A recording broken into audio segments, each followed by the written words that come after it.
Ito na nga mga langga, dumating na yung panahon or araw ng 2025. So habang nag-aantay tayo, no, bago matapos man lang yung 2024 natin. So mag-aabang muna tayo dito. Dito kami ngayon sa Plaza mga langga, Al Barsha, Dubai. So ganito kaming mga OFW, no. Kasi hindi kami pwedeng makapunta doon lahat sa sa Burj Khalifa kasi ang dami talagang tao, crowded dun. Kaya dito na lang kami ngayon sa plaza, nag-aabang kami ng fireworks. Kung may fireworks dyan sa Pilipinas, meron din dito. O diba? So, mapapansin natin, no, unti-unti pa lang yung mga tao, pero mamaya-maya yan, naku, dagsaan yung mga tao.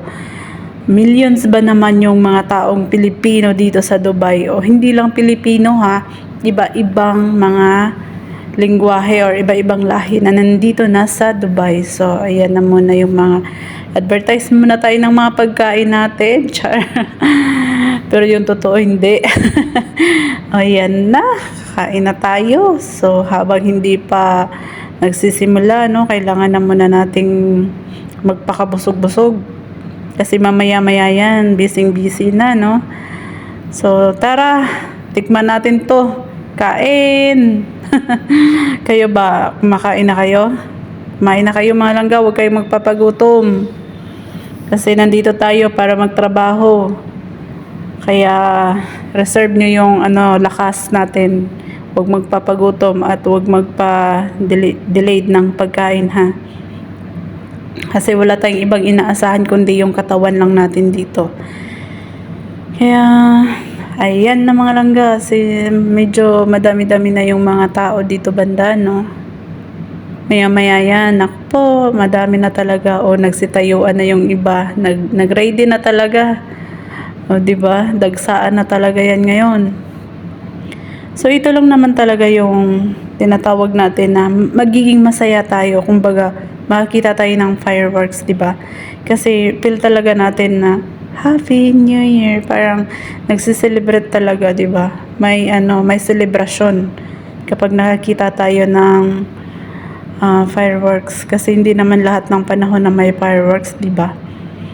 Kaya yun na, nakikita nyo na ba yun mga langga? Medyo nasa malayo tayo kaya ayun lang yung makikita natin. Yan. O, 'di ba? Ayan, nagkisiyahan na talaga. Happy New Year mga langga, bago man lang matapos tong 2024 natin, sana'y magiging magpakatatag pa tayo kasi may haharapin pa tayo sa 2025. So natapos man yung mga 2024 natin, no? Mga suliranin, mga pagsubok sa buhay na nalagpasan natin. Masakit man o hindi, at least, 'di ba? Nagpapakatatag tayo para sa pamilya natin. Kaya lagi nating iisipin na sana magiging maginhawa din yung buhay natin at nang makapiling na natin yung mga pamilya natin, kasi wala naman tayong ibang iniisip kundi yung mga pamilya natin, lalong-lalo na ako kasi po napakahirap talaga na nandito ka sa Dubai, tapos nandito ka sa ibang bansa, tapos yung pamilya mo na nasa Pilipinas, o di ba? Para magkalayo kayo, kumbaga hindi mo man lang maranasan yung panahon na nandun ka sa kanila, di ba? Ngayong 2024 din talaga, medyo mabigat para sa akin yung mga pinagdadaanan ko kasi ang dami-dami kong pagsubok na, pero hindi pa rin ako bumibitiw sa Panginoon natin kasi yun yung basihan natin. Kumbaga, doon tayo kumukuha ng lakas, ng kumbaga doon natin ibubuhos sa Kanya na, Lord, tulungan mo ko kasi ganito, nahihirapan na ako, na parang nasasakal na ako. Medyo luwag-luwagan mo naman. Kasi hindi naman ako nagrereklamo kung ano man yung meron ng pinagdadaanan ko ngayon. Sana'y makayanan ko, nakasama kita. Kaya yun talaga yung lagi kong dinadasal sa Kanya.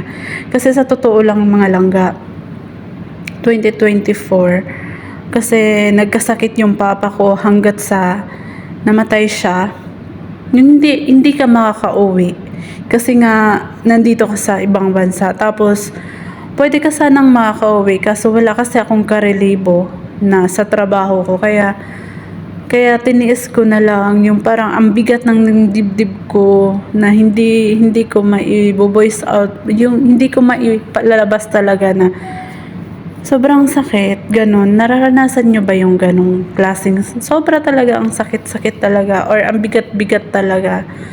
Kasi minsan talagang dumaan tayo sa ganitong pagsubok sa buhay kung saan tayo patatagin ulit.